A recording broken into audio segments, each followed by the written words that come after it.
Salam dan bahagia, salam jumpa lagi bersama saya di channel Calon Guru 89. Pada kesempatan kali ini saya akan menjelaskan tentang pemetaan modal dan kekuatan sekolah.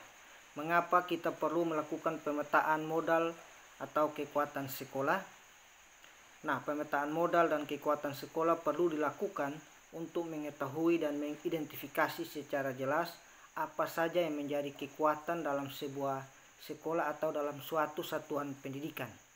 Nah, hasil dari pemetaan modal atau kekuatan sekolah ini dapat dijadikan landasan dan juga dasar untuk kita menyusun rencana kerja, program, dan visi misi.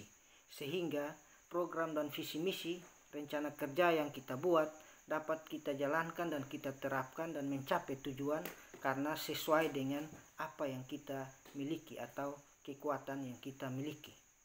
Nah, apa saja yang termasuk dalam modal dan kekuatan suatu sekolah atau satuan pendidikan? Simak terus penjelasannya dalam video ini. Baik sobat-sobat guru, apa saja yang termasuk dalam modal atau kekuatan sekolah? Yang menjadi modal atau kekuatan dari suatu sekolah ini terbagi menjadi beberapa modal atau aset, yaitu yang pertama adalah modal manusia, modal sosial, modal fisik, modal lingkungan atau alam, modal finansial, modal politik, dan modal budaya atau agama. Nah, modal manusia itu terdiri dari guru, murid, kepala sekolah, pengawas sekolah, komite sekolah, orang tua, tenaga kependidikan, dan juga tokoh masyarakat. Nah, berdasarkan hasil pemetaan yang saya lakukan di SD Negeri BON, semua guru atau jumlah gurunya ada 11, semuanya berkualifikasi S1, rata-rata menguasai IT dengan baik, kemampuan bersosialisasi dengan orang tua murid juga baik, aktif mengikuti pelatihan pengembangan keprofesian berkelanjutan, dan juga ada 2 orang guru yang sementara mengikuti diklat CGP 4, salah satunya termasuk saya. Kemudian ada modal manusia yang berikut, yaitu murid. Jadi murid dengan berbagai potensi, dengan berbagai bakat di bidang olahraga, seni, tari, dan juga akademik. Kepala sekolah, modal yang berikut adalah kepala sekolah, selalu mendukung setiap program sekolah, dan juga ada memiliki sertifikat kepala sekolah. Selanjutnya modal manusia yang berikut adalah pengawas sekolah, rutin melakukan monitoring dan evaluasi terpadu terhadap kinerja dan program sekolah. Kemudian komite sekolah, selalu memberikan dukungan pikiran, waktu, tenaga, dan finansial dalam kegiatan pengembangan di sekolah, dan juga aktif dalam setiap program sekolah. Orang tua murid mendukung setiap program sekolah. Kemudian ada tenaga kependidikan yang kompeten di bidangnya. Kemudian ada tokoh masyarakat yang selalu membantu sekolah dalam pelestarian budaya dan penanaman pendidikan karakter. Itu termasuk dalam modal manusia. Modal yang berikut adalah modal sosial.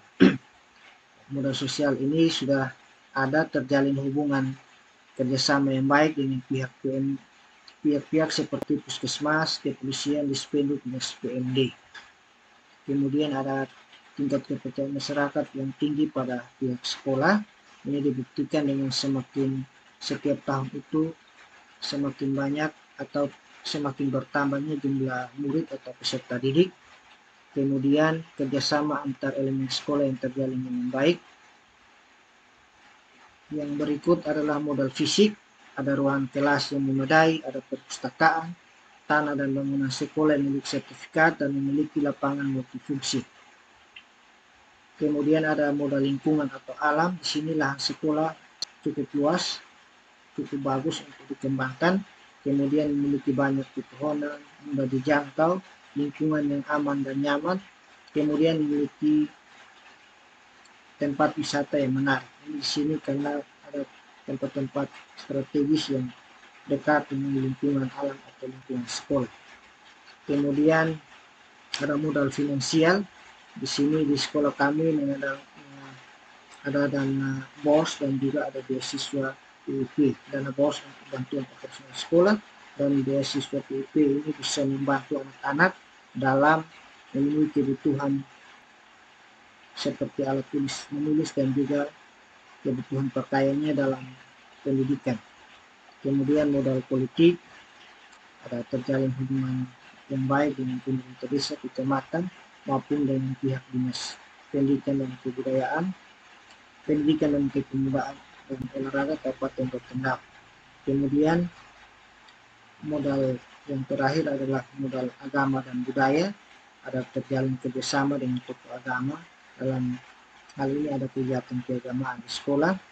Kemudian memiliki adat tarian daerah, makanan tradisional, pakaian adat, alat musik yang bagus, yang baik untuk pengembangan, dan bisa dilakukan PSBD di sekolah agar anak-anak memiliki keterampilan.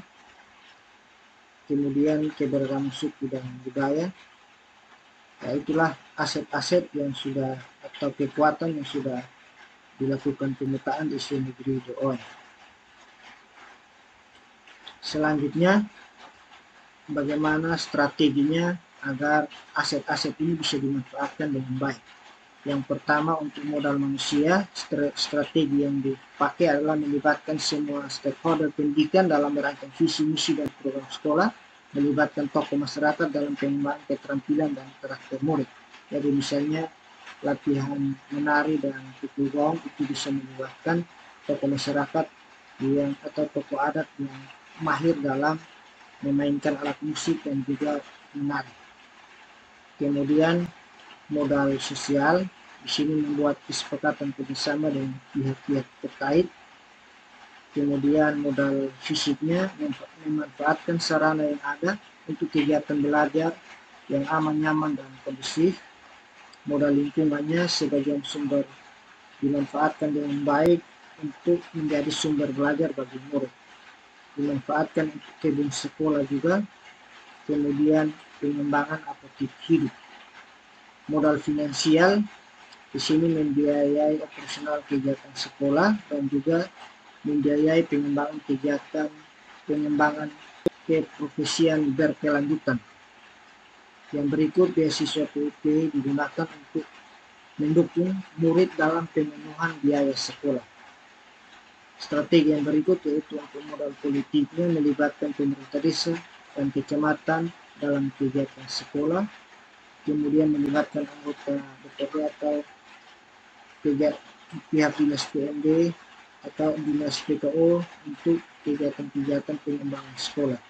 Kemudian modal agama dan budaya, melibatkan tokoh agama dalam berbagai kegiatan kerohanian seperti doa bersama dan ibadah rutin, melibatkan tokoh adat dan tokoh budaya dalam mensosialisasikan budaya daerah, menjadi pelatih menari, tenun, memainkan alat musik daerah, dan juga menyanyi topi tilangga, hai, kapisa, ketupat, dan lain-lain. Ya, demikianlah pemetaan aset yang telah saya lakukan. Terima kasih.